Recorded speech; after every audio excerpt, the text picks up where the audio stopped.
ज्ञानी का भंडार। एक बहुत ज्ञानी व्यक्ति था। वो अपनी पीठ पर ज्ञान का भंडार लाद कर चला करता था। सारी दुनिया उसकी जय जयकार करती थी। ज्ञानी अपने ज्ञान पर दभम करता इतराता फिरता। एक बार वो किसी पहाड़ी से गुजर रहा था। रास्ते में उसे भूख लग गई। उसने इधर उधर देखा। कुछ दूरी पर एक बुढ़िया पत्थरों के पीछे अपने लिए रोटी पका रही थी। ज्ञानी व्यक्ति उसके पास पहुंचा और उसने उससे अनुरोध किया कि क्या वे उसे भी एक रोटी खिला सकती है। बुढ़िया ने कहा, जरूर। आदमी ने कहा कि लेकिन उसके पास देने के लिए कुछ नहीं है।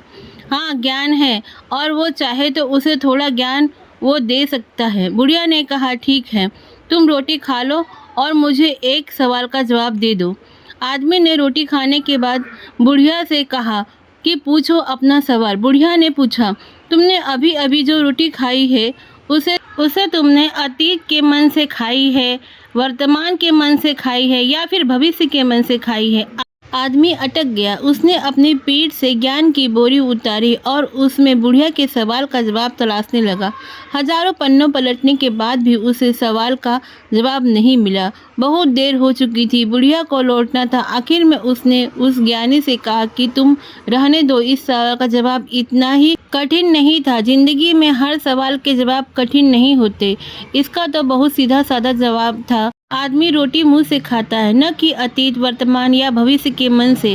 वो तुम ज्ञानी थे, बड़े आदमी थे। तुमने अपने ज्ञान के बलबूते को रूबरू बना लिया। इसीलिए हर सवाल का जवाब तुम्हारी पीठ पर लदे ज्ञान के बोझे में तलाशो। वरना जिंदगी के सहज रूप से जीने के लिए तो सहज ज्ञान ही दरदार होती है। सहजता से बड़े अपने जीवन को जीने के लिए दूसरा कोई मूल मंत्र नहीं है। जो आदमी सहज होता है, संतोषी होता है, जीवन के सफर को सुखमय बनाने का सबसे आसान फार्मूला है।